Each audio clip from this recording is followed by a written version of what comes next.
Hey everybody, welcome to this week's edition of Title Scoop. This week we're going to talk about 1031 exchanges. So what is a 1031 exchange? In simple terms, a 1031 exchange allows an investor or a seller to sell their investment property or trade it essentially for another investment property and defer capital gains taxes. So normally when you sell a property, you're going to have to pay capital gains on your proceeds, and this allows you to defer those taxes until, well, sometimes forever, depending on the situation. So if you have questions about that, you can certainly talk to your tax advisor, but that's just basics of what a 1031 exchange really is for our purposes. So when we have a 1031, there's some terms that you're going to hear. You're going to hear relinquished property, replacement property, qualified intermediary, and the qualified intermediary is probably the term you're going to hear the most. And there's some other terms that are basically the same thing. So just so you know, when you hear qualified intermediary, that's basically the group or the company that's facilitating the 1031 exchange for the seller or the investor. They can also be called a QI, a facilitator, an accommodator, or just an intermediary. And their function is essentially the same. They're really facilitating the 1031 exchange. And that is that they may be holding proceeds. They're going to provide the documents that we need as far as to close and make sure that they're following all the Internal Revenue Code requirements. They're making sure that all the necessary paperwork is done for that seller so that they qualify for the 1031 exchange under the code. So there are a few kinds of 1031 exchanges. The one we deal with the most is considered usually like a deferred exchange or a forward exchange. And what that means is a seller is selling a property and then they're going to take the proceeds from that property and they're going to purchase a replacement property. Now the code is pretty clear that it has to be like kind.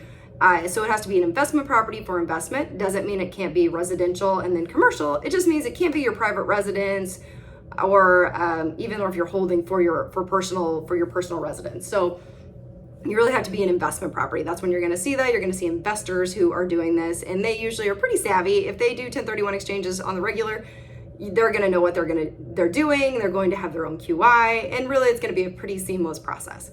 There are a couple other kinds, and if you see those, let us know because they are a little bit different. There's reverse exchanges, and then there's build-to-suit exchanges. Again, you don't see those frequently, and if you do, give us a call because it does get a little confusing. A reverse exchange even requires usually two policies because the exchange accommodation title holder, which is basically the entity they're going to hold title in until they find a buyer for their initial property. So if you, again, don't want to go too deep into that, but if you have one, just let us know because again, they're just a little bit different and you may have questions about how to do it.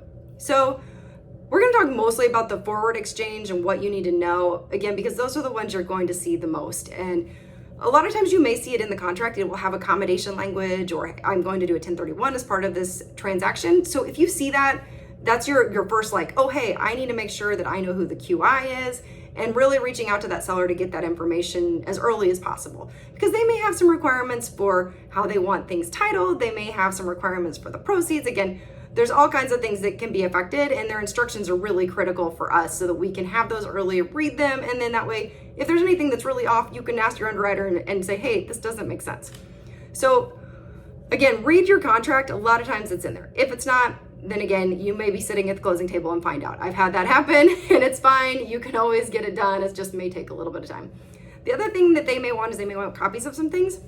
So the QIs, often they're providing us information, but then they're requesting things too. So they may want a copy of the deed, the commitment, maybe even the executed contract. So again, you just need those instructions to know what you're providing. So one thing I do tell people is keep an eye out for how it's titled because the title really should be in the same manner on their replacement property as their relinquished property. So again, it depends on if you're doing both transactions, but keep an eye out for that because again, they should really have the same because when they're filing taxes, that's something that would be noticed. On the settlement statement too, they're going to tell you how to set it up. So whether proceeds are going, if it's going to be zeroed out or whether or not they're writing the check to a certain QI, because again, the proceeds are not something that are written to the seller. It's going to go to the QI. There may be some documents you need to sign. Again, every QI is a little bit different.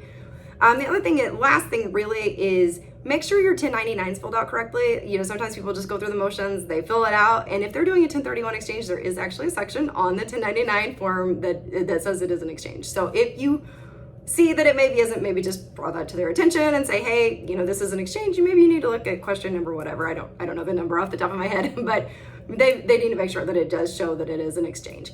Again, just a reminder, proceeds are not going to the taxpayer. They're almost always going to go to the QI, because if they're paid to the taxpayer, then they have the proceeds in hand and they're going to have to pay capital gains.